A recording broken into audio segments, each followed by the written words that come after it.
Well, hello everyone. I'm Hannah, I'm Libby. and this is Livy, and this is our presentation on study tips and exam self-care. Yeah, and we have to start like questions to start us off. So if there's anything that you do to prepare for exams, you can mention it, or how do you take care of yourself during exam periods? Livy, do you have anything you want to quickly share? I'm really excited for this. I feel like exam self-care is my number one, and I think lists and organization are my big passion during exams. I'm excited to talk about it. Awesome, I agree. Chelsea, is there anything you want to share before we get started? It's been a long time since I was a student. However, what I used to do too is like look at my schedule. So like I know you about organization, and I would kind of map out my study schedule with my breaks. So I'd be like, I'll study from here to here, and then I would take a break, and I'm going to do this, and then I'll study from here to here. Um, and I found that really helpful in terms of like motivation for myself, like knowing, okay, if I have half an hour left, I get to take like an hour break, or I get to take like a half hour break, whatever it is. And it was kind of a good way to maintain momentum for me, for sure. Yeah, no, that's a great idea. Awesome. Thank you for sharing. Bravo. Okay, we're gonna begin with the territorial acknowledgement. So we're gonna talk about Thompson Rivers University is located on the traditional and unceded Secwepemc territory. And we do have two campuses, one on the Kamloops campus, the other being the Williams Lake campus, and both are on unceded traditional territory of the Secwepemc, who are the Indigenous people of the area and the lands that have raised family, created communities, and spread loves for thousands of years on the land that we live and learn today. The Secwepemc maintain a compassionate relationship to sacred elements of life, the land, water, air, animals, plants, and all things needed to sustain life. And it's with this in mind that we lead with gratitude and respect for the Secwepemc people. I'd like to acknowledge that I'm coming from a Yukon First Nation territory of the Kwalindun First Nation and the Taquatchon Council. I'm grateful to be here. I'm grateful to learn, and I'm committed to being an ally for indigeneity within our systems, institutions, and everyday life. Awesome. Thank you, Livy. Okay, so today's plan, we're going to go through some organizational tips. So Livy's going to talk about that. I'll talk about some study break ideas. Then Livy will talk about food and sleep. Both of us will kind of touch on sleep.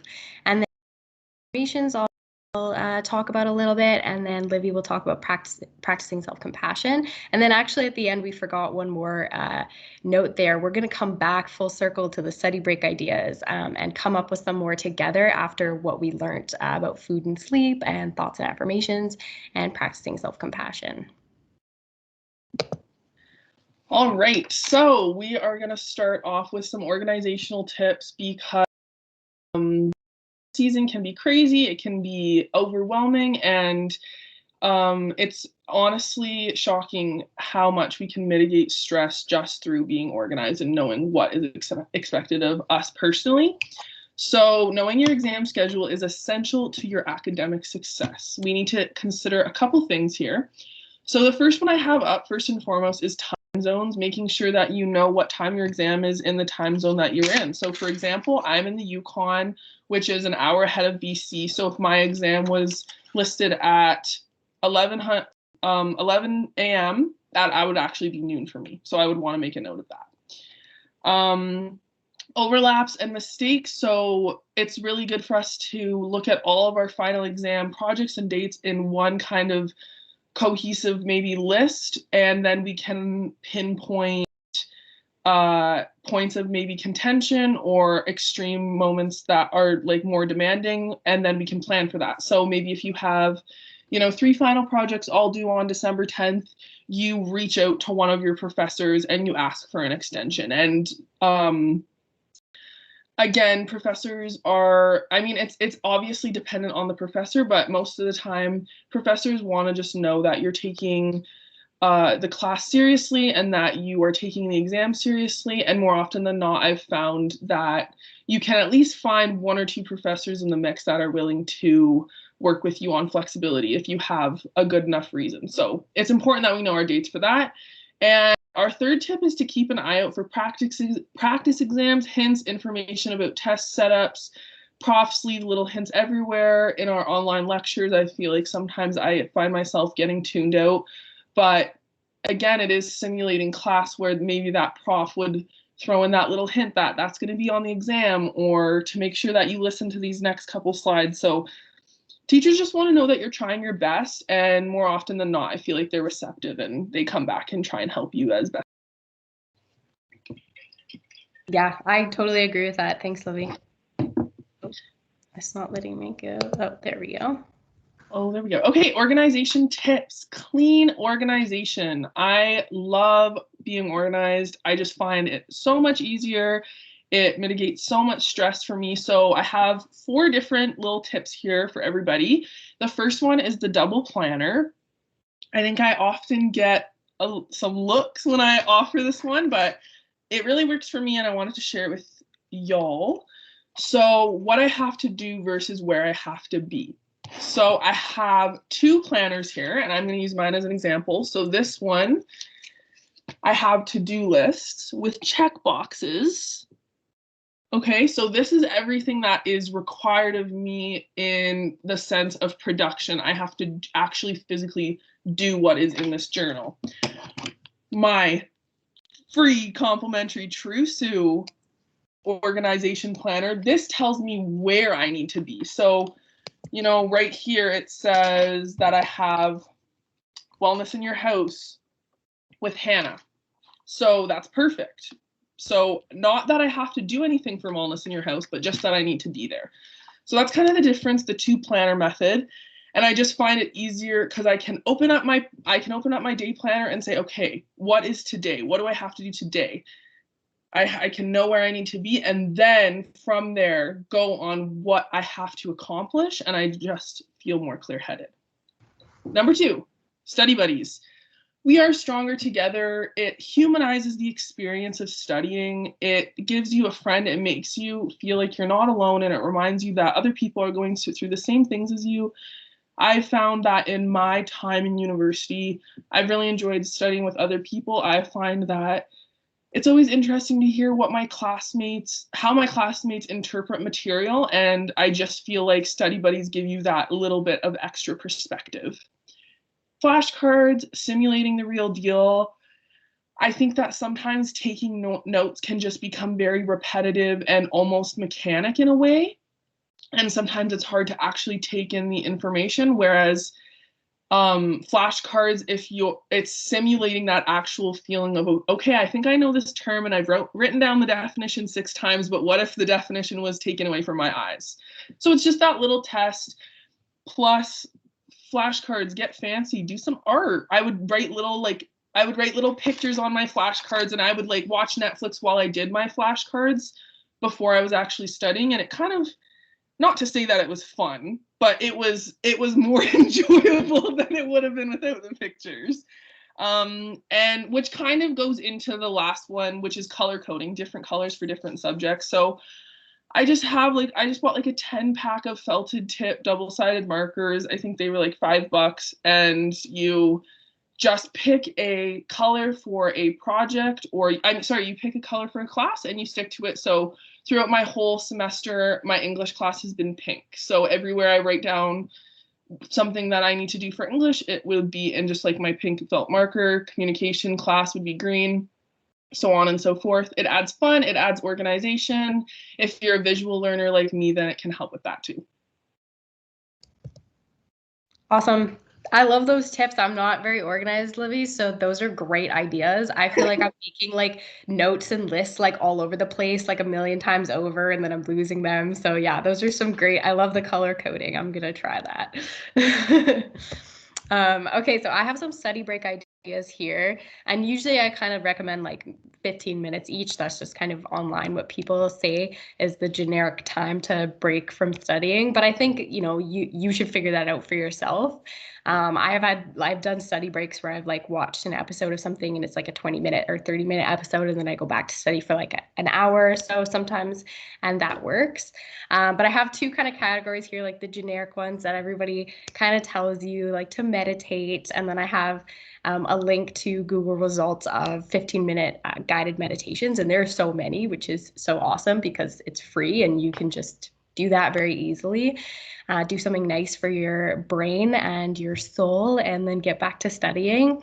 Move, of course, physical activity, and then I have a Google result link to 15-minute workouts or 15-minute activities that you could do. Of course, getting a snack. This is my favorite.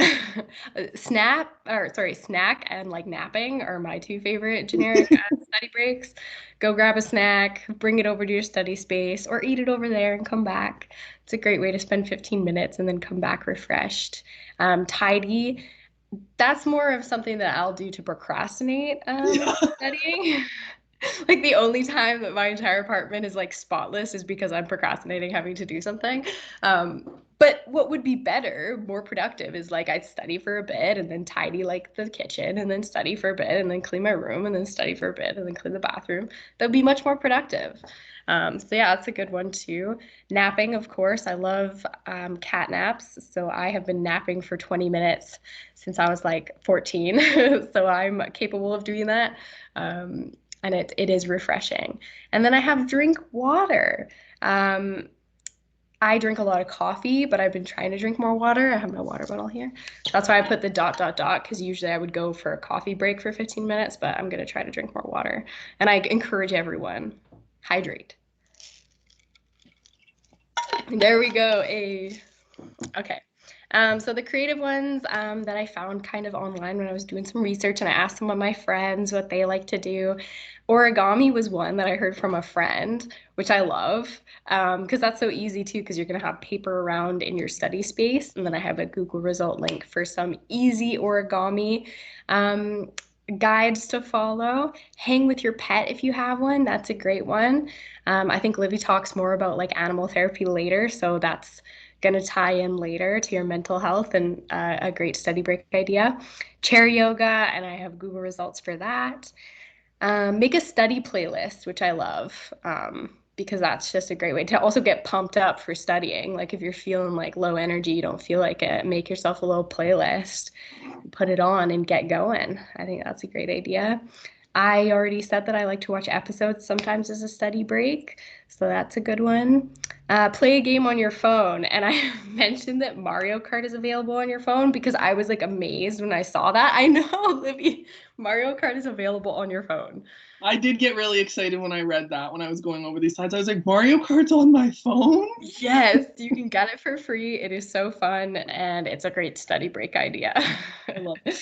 And then this was one that I found online. Try to get trending on Twitter. I don't use Twitter, but I imagine that would be maybe kind of fun if you had a following. You could be like, study break, like hashtag, like hashtag playing Mario Kart on my phone. Like, I don't know. It could work. And then I have make a TikTok because that would be funny if you had TikTok and you were into that. It'd be a perfect way to like take your mind away for 15 minutes, make a fun little TikTok, come back. And then I have paint or draw, which was when you were talking about your flashcards, it kind of reminded me of that, where you were kind of like making them all artsy. It's a good way to get your mind off of the studying for a little bit and then come back to it. Totally. Food is fuel. Any exam snack favorites? Let us know in the chat. Or feel free to turn on your mic. My fave is apples and crunchy peanut butter. Yes. Are you crunchy or smooth, Hannah? I'm crunchy. I have crunchy peanut butter in my cupboard right now. Okay, good. Chelsea says yum, so I think Chelsea likes are you smooth or crunchy, Chelsea? I like all forms of peanut butter, Olivia. And actually, okay, let's be honest. And my husband has found this delicious, you get it at Nature's Fair, and it's like coconut peanut butter. So it's like peanut butter mixed with coconut. It is like So good. It's a Is total it the treat. Earth Balance one, Chelsea? Oh, I think it's Earth Balance. I should go check in my cupboard right now. I can report back. That coconut peanut butter is my favorite. Like, it's so good. It's like a treat, but it's when you look at it, like there's a little bit of sugar, but not a ton, so you feel not too bad with it. But Really. it's delish. Yeah. I think it's vegan actually. I think it's made with coconut oil. Let me take a look here. I'm just going to my cupboard. Oh, I have one. It's New World. New World okay. Okay. Organic. Now, yeah, organic peanuts, extra virgin organic coconut oil, organic agave, organic coconut. Yeah, yum. Sounds good to me. Yeah. Yeah. What's your fave, Hannah? You already know that I'm a craft girl. Craft. I do. Like, I shop at Walmart. It's a sad state of affairs, but I do. Perfect. Okay, well, we have a list of good brain food. We're ready for the next slide. Oh, sorry. That's okay. I wanted to share this quote from Buddha: to keep the body in good health is a duty, otherwise we shall not be able to keep our minds strong and clear. So this is just your daily reminder that food is your friend, food is fuel, and it is so important that we give our bodies what we feel like we need, and also make room in there for healthy decisions that fuel our minds, provide us with vitamins, all that good stuff. So according to the World Wide Web, these are your brain foods. So oily fish, which would be like salmon or like a fatty sea bass maybe. Any type of fruit, again, I just think it gets the blood sugar moving. It's natural sugars. Any fruit, feel free to grab it. It's great for you. Peanut butter, we just had an extensive conversation in the ways in which peanut butter inspires us in many different ways. I love peanut butter so much. I'm going to stop talking about peanut butter though. Eggs. Eggs, I feel like everyone has their perfect food. I feel like my personal perfect food is like eggs. Like, they're good for you, high in protein, fill you up. I think they're yummy. You can cook them like 10 different ways. They're relatively affordable. Eggs, brain food. Leafy greens, so we could be doing kale, Swiss chard, spinach, make a salad, saute some kale in a little pan, garlic, butter, maybe some nutritional yeast. Don't be afraid to put some cheese on things if you need to. And then green tea.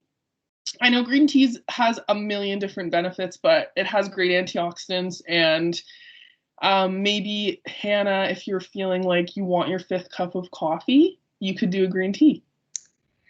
This is true. And thank you for that recommendation. Because, yeah, I mean, caffeine over water any day. Yeah, literally. Okay. So that's what we got for brain food. Perfect. Sleep. So food and sleep are kind of go hand in hand because these are the ways we nourish and recharge our body. So sleep is one of our main energy sources, and poor sleep could affect your academic success. If you're feeling tired, it would stunt ability to retain information. It could put you in maybe a poor mood.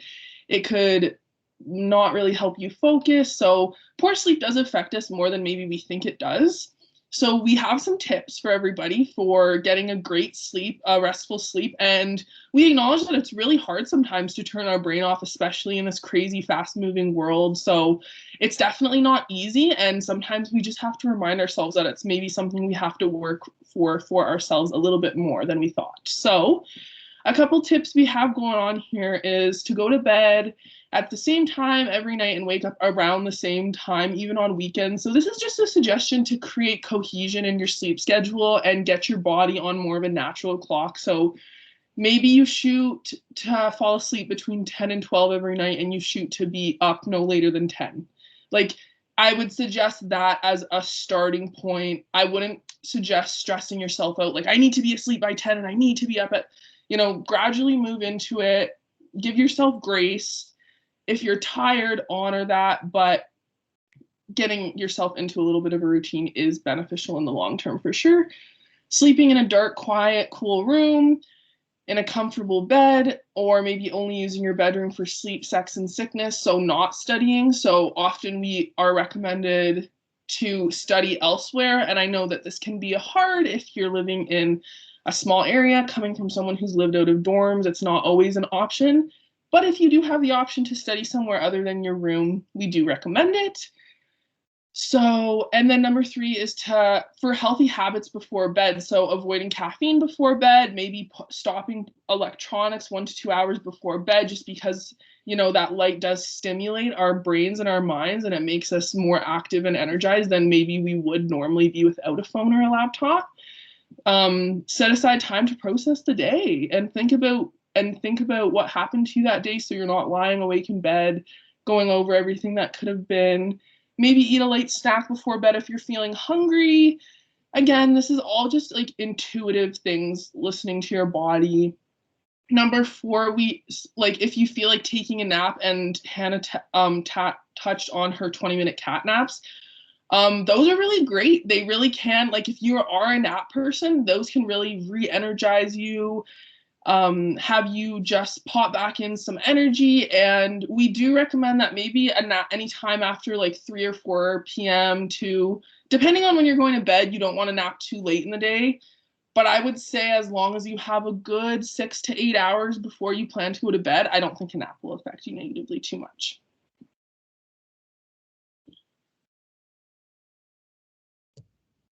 Perfect. Those are all really great tips. I'm just going to quickly talk about how much sleep you should be getting. So based on the research, if you're 18 to 64 years old, you should get 7 to 9 hours. And then 65 or more, it's a little bit less, but still pretty close. So you want to be aiming for that 8 hours. I've also read a lot of studies that say, like, you know, some people do need actually more sleep to function optimally. So you get to figure that out for yourself. But I think 8 hours, definitely aim for that. And if you need 10, then you need 10, and just let yourself have that. I was also going to mention that I took a sleep psychology course last year. So I have all these readings, all these studies and articles on the effects of the different stages of sleep and when they happen in the night. So if you're getting up too early, you might see certain effects, like you're not getting enough REM sleep. And then your like task-based skills are going to be not so great, or like your memory and whatnot. So I wanted to just mention that because I think I can share those readings.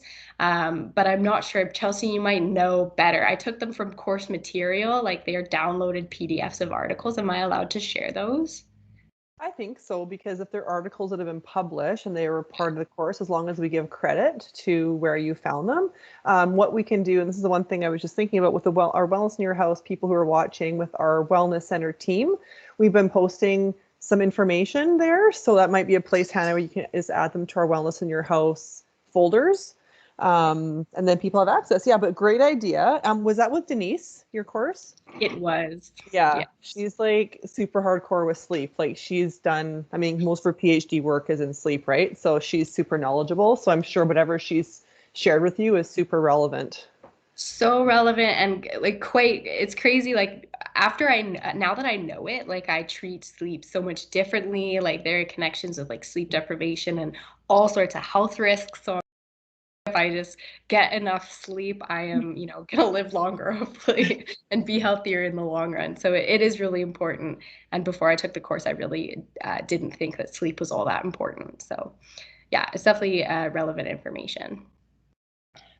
Awesome. So all these things to do, but how to do them, right? So we are providing some tips to get a great sleep, because it can be hard sometimes, especially during stressful times like exam season, which is kind of what we're talking about here. So maybe a weighted blanket. I know a lot of people say it's really worth it. And if you are that person who likes that extra pressure on you, I do recommend it. Warm tea, maybe herbal during the night. So peppermint, your favorite fruit tea maybe would be super yummy.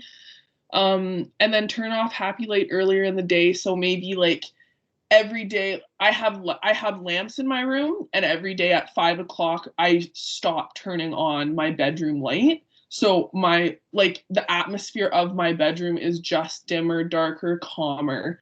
Again, it's just a little switch and change, but it could go a long way. keeping your bedroom tidy. I think this is subjective. I'm a really clean and organized, tidy person, so I always prefer to have my space clean before I fall asleep. But not everybody's like that, and it's not a necessity for everybody. Make your bed, even if it's just to get into it. I think a lot of people relate to the satisfaction of getting into a made bed, regardless of when you made it. So even if you make it right before bed, I would say it's worth it. I do recommend, my younger sister actually really got me into making my bed every single morning as like the first thing you do when you wake up. You just like accomplish a task right away, and it just sets you up for success, and it makes you feel like you can do those things. And yeah, making your bed, it goes further than you think. And then maybe rehydrating a little bit before bed. So if you're not a tea person, maybe you're having a glass of lemon water, get fun with it, throw a cucumber slice in there. Like, there's no limits to water. I feel like people don't flavor their water enough. And read a book instead of turning on the TV or grabbing your phone, which is so much easier said than done. I'm not going to sit here and pretend like I don't go on my phone before bed, but I will be honest in saying that I do try to make a genuine effort to have my phone off at least 30 minutes before bed and read. So maybe if you're having a hard time with that 2-hour time frame without electronics before bed, set a realistic small goal for yourself. Don't put too much pressure on yourself. If you can only commit to 15 minutes at the beginning of this journey, 20, 30 minutes, a little bit is better than nothing. So listen to your needs, listen to your body. I know we have a lot of people out there who need to be on their phone for a lot of different personal reasons. So do what you can. And it's just about little goals and self-betterment wherever you can do it. Agreed. And I think I actually purchased, I don't know if these work for sure, but maybe I could do some research and see if there's any evidence suggesting that these work, but the blue light glasses. I've heard great things. Yeah, like most people who use them also say like subjectively they feel like they work, but I actually wear those at night because my partner loves to like fall asleep to like a movie or something on, like it's usually The Office. And so like there's always a TV on when I'm like about to fall asleep. So I usually try to like wear those and like lay there, and he usually falls asleep first, so then I'll turn off the TV and like take my glasses off. But that could be an option for anybody who like, can't stay away from the blue light at the end of the night. Totally. Okay, so I wanted to touch on productive versus unproductive thoughts, and I have some definitions here. It says mindset, but it's, I think, the same idea, and I got it from an article that I really enjoyed online. So an unproductive mindset is an inclination or habit which does not achieve any benefits, outcomes, or results. Such a mindset takes the client focus away from their goals, fulfillment, and empowerment. Whereas a productive mindset makes the best of our resources, our time, our energy, and our efforts. It is making the most of who we are and what we have. And I think this is very important during exam periods, because we're going to be feeling a lot of potentially negative emotions like stress and feeling overwhelmed. And so I wanted to touch on this as something to keep in mind and something to continue to practice for just healthy habits and good exam and study tips. So I want to say too that, you can't always avoid, so emotions and thoughts go hand in hand, and so do behaviors. Like, they're all connected, and we can't always avoid negative emotions. Like I said, during exam periods, you're gonna probably feel stressed out and a little bit overwhelmed, and that's okay. And the difference between thoughts and emotions, although they go hand in hand, is that thoughts can be practiced and they can be controlled and they can be more conscious for us, whereas emotions do have a more evolutionary purpose.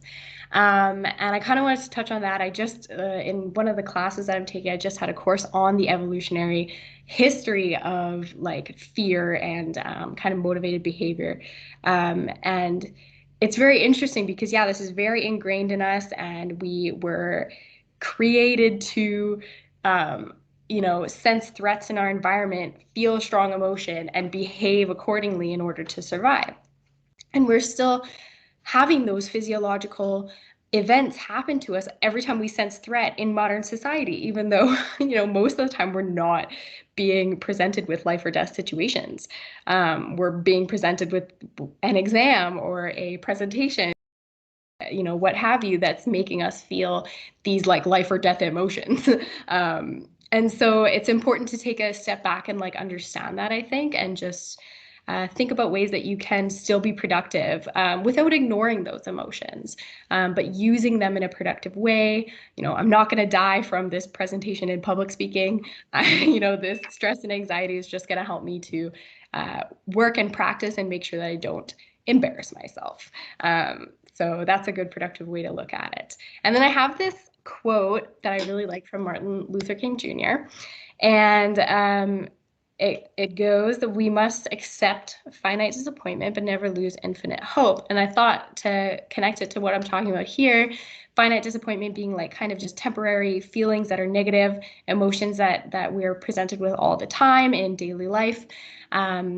So we have to accept those, but not lose the hope that we're going to get through that and that we can overcome and actually use a lot of these negative feelings to do really great productive things that will make us happier and make us healthier in the future. Yeah, and then this is kind of an example of the way that we can use negative emotions to be productive. And I don't know how to pronounce the names of this law, the Yerkes-Dodson law, but it talks about the relationship between stress and performance. So your optimal performance happens when you are stressed, not too stressed, not stressed enough, but stressed. And it's right in that like perfect middle zone that we actually perform the best. And so our productive thoughts should aim for this optimal performance stage, because we can, of course, control our emotions a little bit with our thoughts and our mindset. And then I kind of have any stories, so I'd love to hear some stories if anybody wants to share. I know I have one about kind of not letting myself get too stressed out, saying that, oh, it'll be fine. This presentation will be fine. It was a group presentation. And then it ended up being terrible, and I completely embarrassed myself, and it was so awful. And then what I learned was the next time I had a course with the same prof, we had another kind of presentation assignment, and I allowed myself to be motivated by the stress that I was feeling, and I was motivated by the stress that I had from failing the last time. Amazing job, and got like an A+ on the next presentation. So that's just an example of like, you might sometimes mess up and not be in the optimal performance place, but you can always get back there in the future. Does anyone else have any stories about this that they'd like to share? Chelsea says yay. She's cheering you on. What comes to mind for me is when I had a huge final report due last year. It's still to this day the longest assignment I've ever been assigned. It was a 24-page research report where I research, and I remember being like, I just remember being stressed but going the extra mile with the design and with the look of the whole thing. And yes, I was stressed, but I kind of feel like I was in that optimal performance where this was something so overwhelming that I'd never done before, but also came out the other end feeling really proud of myself, an amazing grade, and also something to portfolio. So if there's any like art or media, journalism, communication students out there, this is like your reminder that a lot of this like work you're doing, you can actually, if you add design elements and you add your personal touch to these assignments you're already doing, you can actually add them to your personal portfolio and use it for future job applications. That's awesome. I concur with what you're both saying in terms of, for myself, it's hard. I'm a notorious procrastinator. As a student, it was like, how many papers did I write the night before? But what made me actually feel better about it was listening to Brene Brown's podcast a couple weeks ago, and she did one about, I can't remember the author's name, but it was about stretching to accomplish. And she talked about when she was writing one of her books, and her husband like took her kids for the weekend so she could like focus on her writing, and he came back and he's like, how did the writing go? Oh, well, good. And he's like, well, what'd you do? She's like, I basically crushed like 22 episodes of Law and Order, and I did laundry. But she said it was interesting because in that process for her, like, she needed a little bit of stress, But she said that was kind of her preparation. Like when you talk about the moderate, like she was kind of getting into that ideal zone of like that time that she had to rest and restore before allowed her to kind of process what she needed to do. So when she actually I was under that more narrow stress in terms of time, she actually got more accomplished, and it was more like consolidated. She knew what she was going to write about. She kind of had taken that time. So I was like, okay, I feel a bit better about my former, or what of my still remaining procrastination habits. But I feel like for myself too, I need a little bit of that stress to really perform well, because I find if I do things, I always second guess myself, like maybe because there's too much space.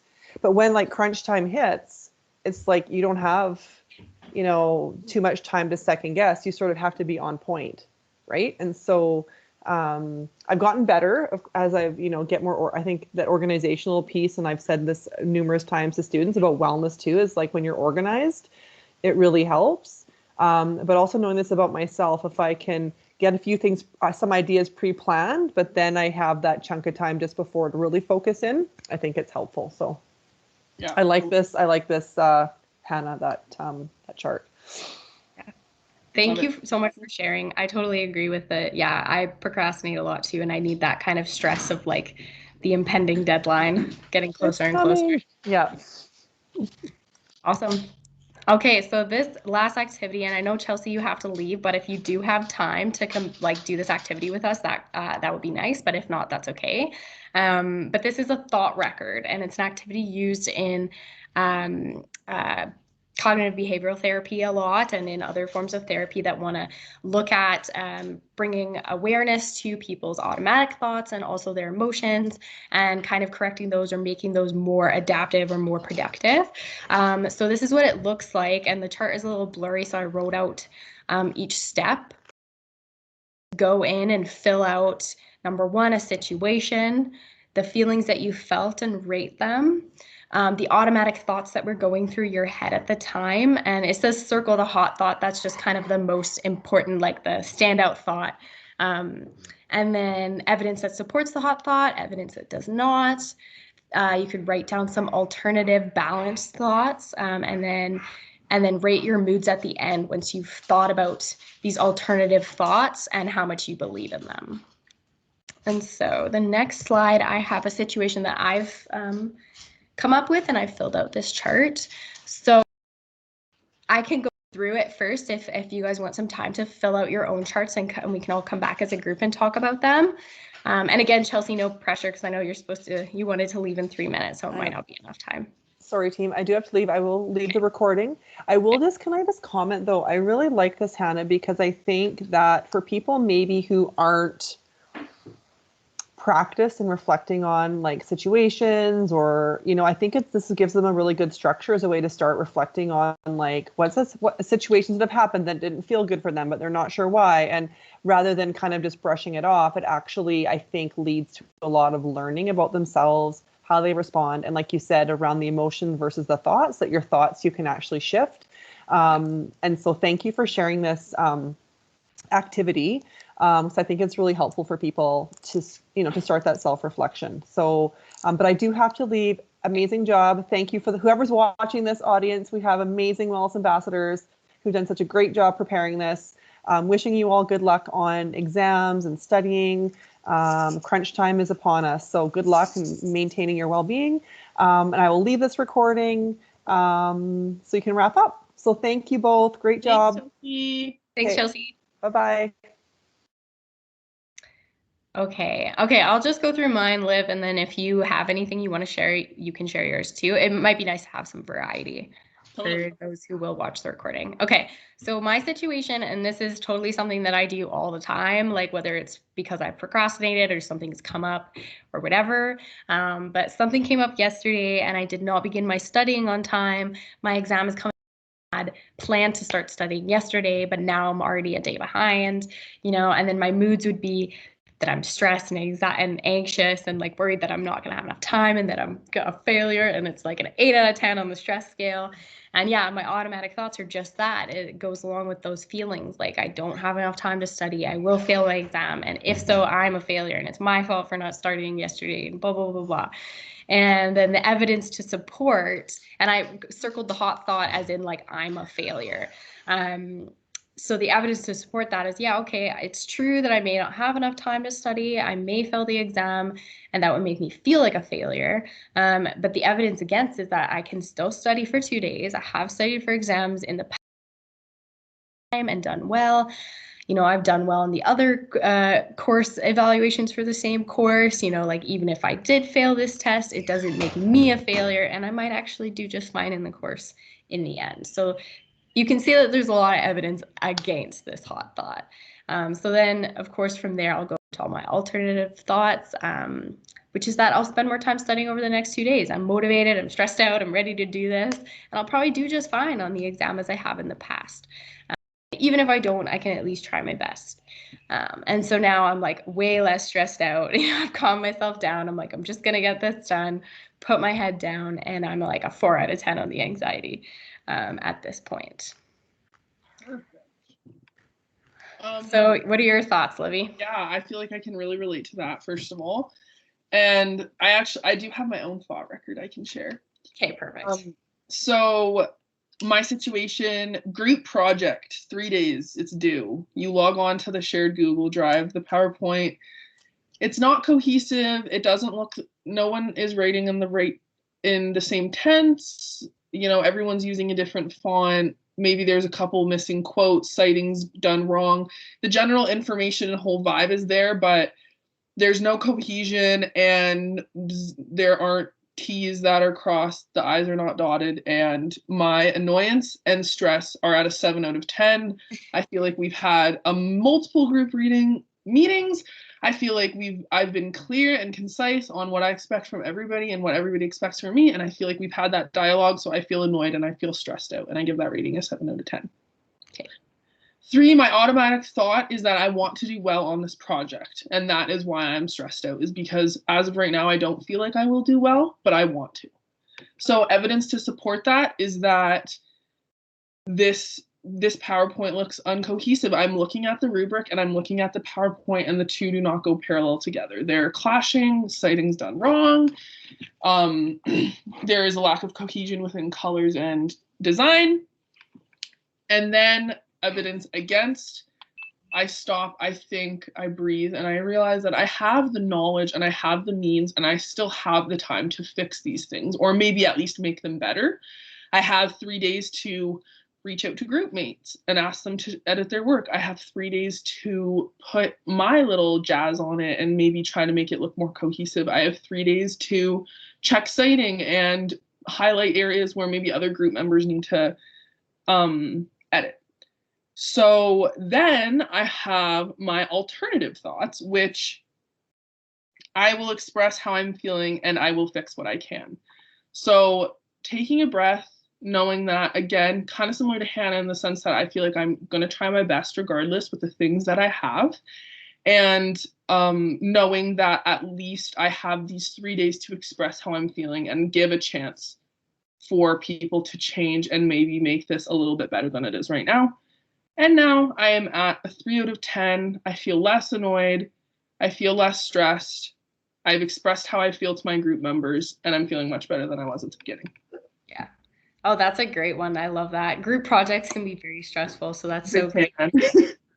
And yeah, and I want to like make a connection too back to like the productive versus unproductive mindset and thoughts. Like that's what I think this thought record does, is it addresses these automatic thoughts that are probably not very productive and probably making you feel really stressed or anxious or annoyed or whatever, and just kind of allowing space for you to calm yourself down and think about it in a clearer, more productive way.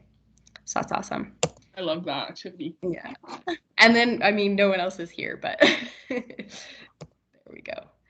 Okay, so my next thing that I want to talk about here was positive affirmations and manifestations. So positive affirmations are positive phrases you say to yourself that challenge unhelpful or negative thoughts.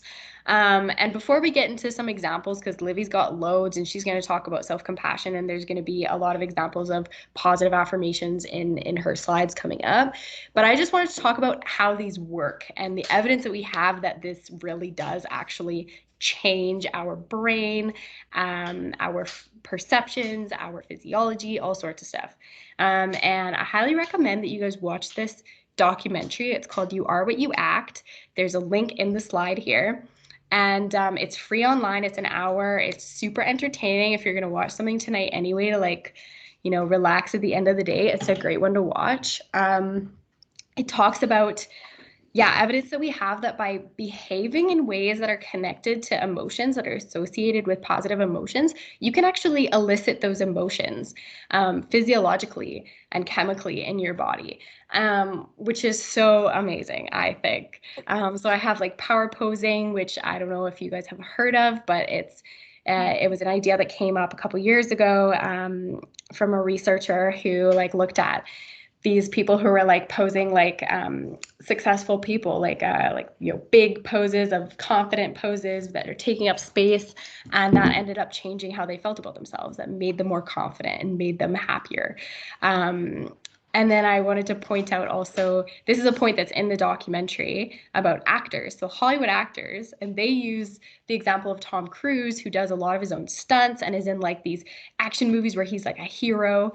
He has actually saved people's lives in real life. I think it's on 3 separate occasions that they talk about it, and it was in the news where he like pulled somebody out of literally a burning car and saved his life. And this is a regular guy who is just pretending and enacting in like, embodying these actions of confident heroism and action. And I that's a great example of how that really does change your brain. Just by doing those behaviors and those movements, he's activating those circuits in his brain, and he's able to actually be that hero in real life. And then I wanted to talk about a little psych lesson, because I did learn a little bit about this in a course recently, where the circuits are connected, right? Like your behaviors and your emotions are super connected. I already talked about the evolutionary purpose. And so by behaving in a way that is associated with this emotion, that is deep-rootedly associated with this emotion in you, you can elicit those same neural circuits that cause that emotion to be felt in your body. So there is a biological and psychological basis for how these things work, and positive affirmations are just another form of, I think, acting in the way that you want to be and want to feel. And then I have another recommendation. It's a podcast called Awesomeology. And it's by Ali Ward, and she has this guest speaker, Neil Pasricha. I'm not sure how to pronounce his last name, but he wrote like this crazy book called I think Awesomeology, and it's about how to be happy. And he talks about how we often have this notion that to be happy, we need to work hard, we need to find success, and then once we've had the success, found the success that we want, that's when we'll be happy. But he goes, but the research actually shows that happy people do good work and find big success. And so that's another thing, just to reinforce this idea of like, be who you want to be, act the way you want to feel, and you actually might get that success that you thought was going to make you happy in the end anyway. If you skip to the end where you're supposed to be happy, do that right now, and you'll probably get there, sooner rather than later. But so I have a conclusion here. So act like you're going to kill it, and you just might. And then Livy brought up the quote of fake it till you make it. Absolutely. Yeah. And then these are also very similar to productive thoughts. So again, these are all very connected, and I think they're going to be very connected to what Livy's about to talk about with self-compassion. Totally.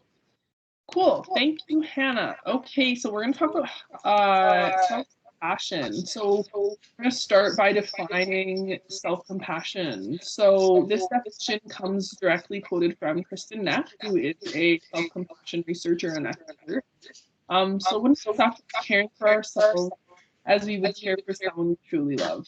Self-compassion includes self-kindness, sense of common humanity, and mindfulness. So It's important for us to remember that self-compassion is just honoring and accepting the human experience. Yes, we are going to mess up. Yes, we are going to have hard days. That is out of our control. We control how we react to it, and we control how we treat ourselves during those hard moments. So talk to yourself as you would your best friend, a child. I know it's a little scary, but I know you'll be okay. You know, just going back to those very day one affirmations. Your love interest. You know what I like so much about you? We all have somebody we love. We all have somebody we admire. And that natural admiration just surfaces to the top. So self-compassion, we're really encouraging everybody to try and treat yourself how you would the maybe number one person in your life.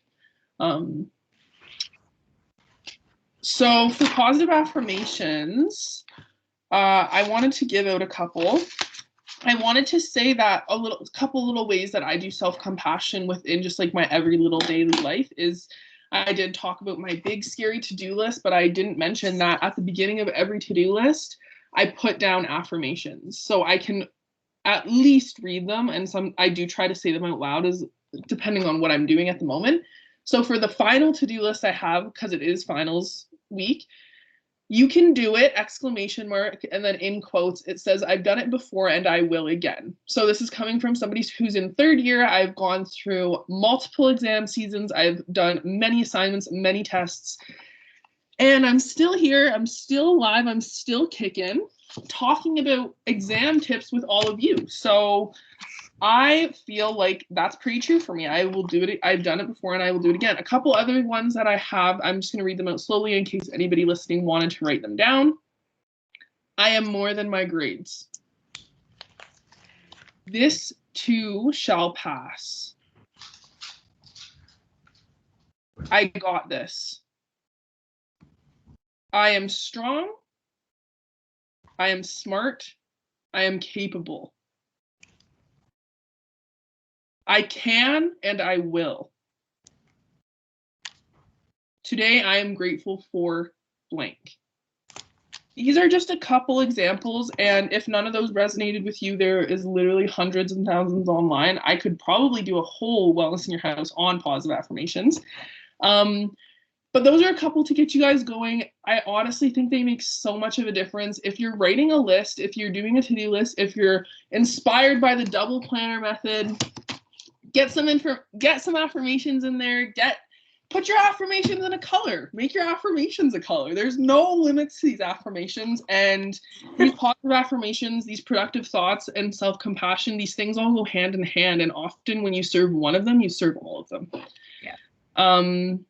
Okay, next slide, please.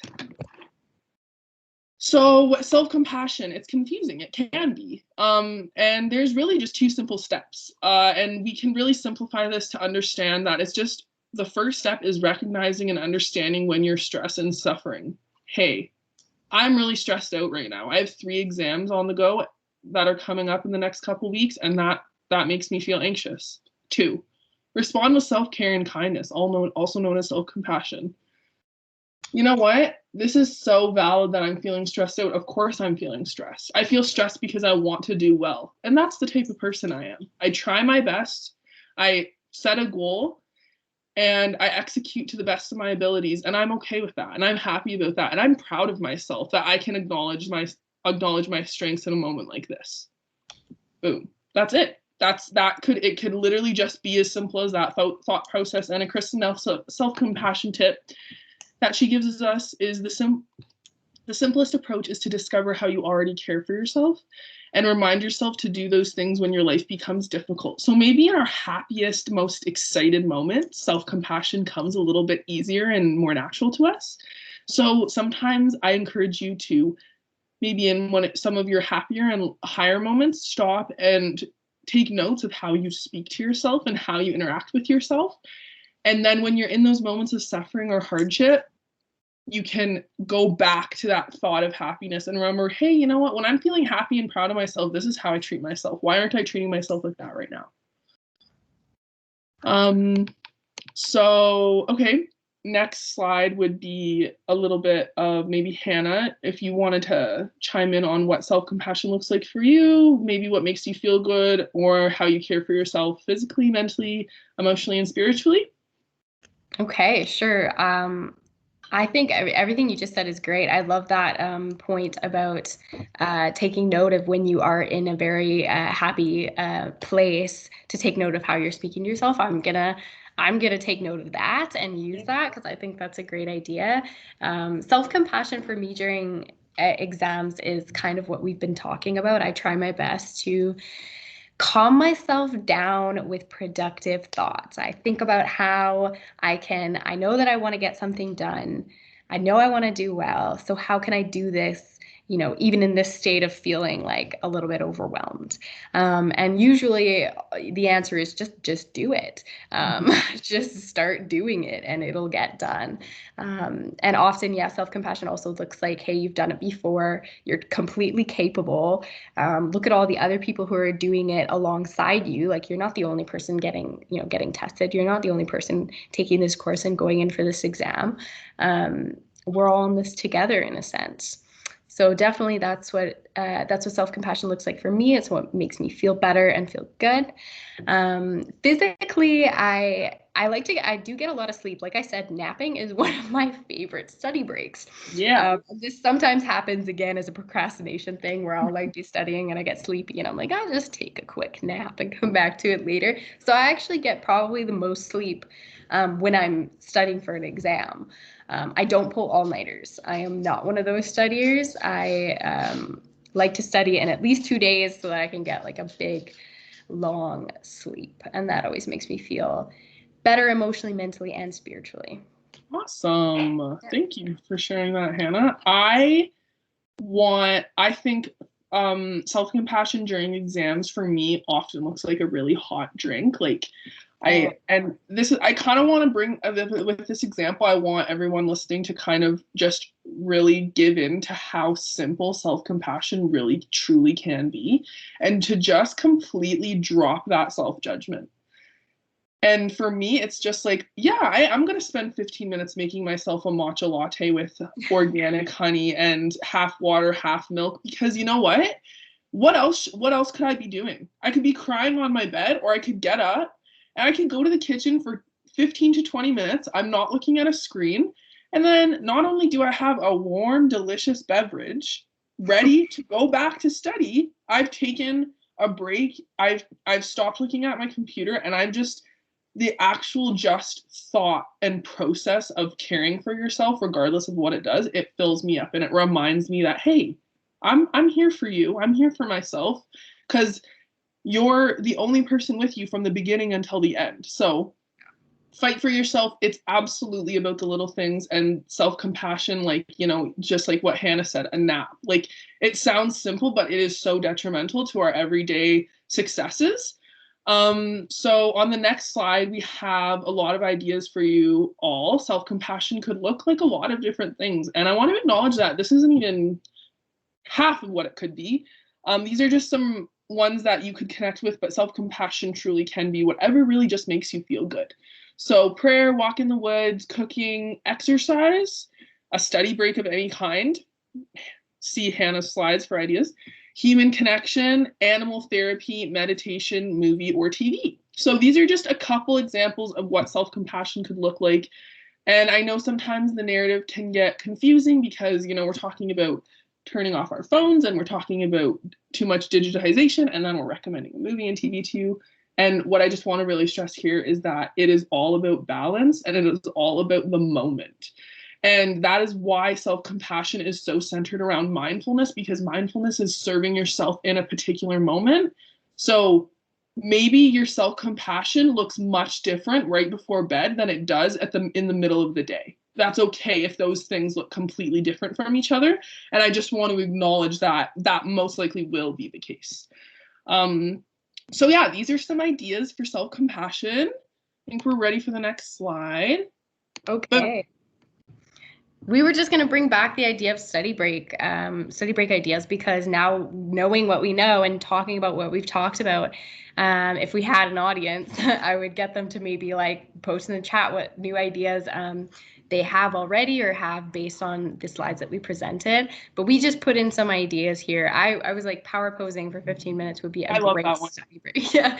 So just, standing there, trying hands on the hips, and you like cross, like take up some space, like legs like out, like is the powerful. Just powerfully stand there for 15 minutes and it might really help. I have making a list of what you're grateful for because we know that is gonna get those positive emotions flowing. Filling out a thought record, that could be helpful if you're feeling super stressed out. And then I just said manifesting it up, like just manifesting your success. Absolutely. I chimed in with 5-minute journal because I'm really excited, everybody, because my roommate got me this 5-minute journal for my birthday. And I'm just very excited about it because it's so simple, it's so cute. And every single day there's either it's like a weekly challenge, or it could be a quote, like example, weekly challenge, lay on the floor on your back with your eyes closed for 5 minutes and just breathe.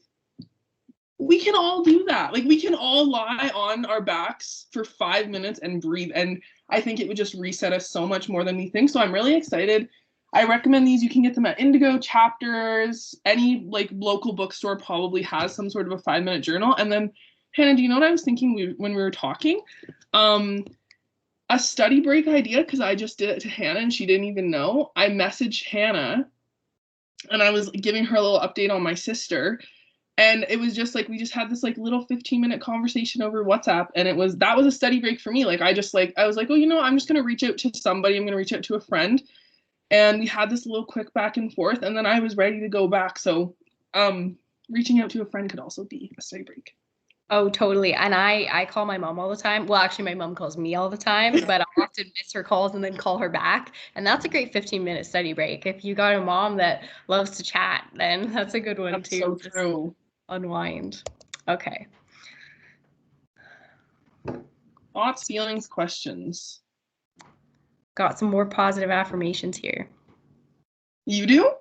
No, I was just on the slide. I am more than my grades. Oh, yes. I'm more than my grades. That's one of my number one go-tos, especially during exam season, because you're receiving so much feedback. Yeah. And I would love to acknowledge that, like, it can feel really arbitrary to like quantify our hard work, and for you to just like receive a number or a letter grade, like, it's valid if that doesn't always feel good or feel right to you. Like, don't feel pressure to resonate with grading. If grades are not important to everybody. Some people are happy to not get super high grades, so it's really just all about personal preference. I'm going to read out a couple of these, maybe affirmations. Okay. Everything you need is already inside. That's so cute. Optimism is a happiness magnet. If you stay positive, good things and good people will be drawn to you, which is so true. You get what you give. Yeah. Weekly challenge. I'm going to leave everybody with a weekly challenge, and I think Hannah's really going to like this one. Okay. Drink 8 glasses of water today. Holy crap. I'm going to be peeing all day. That's a fact. Water, guys.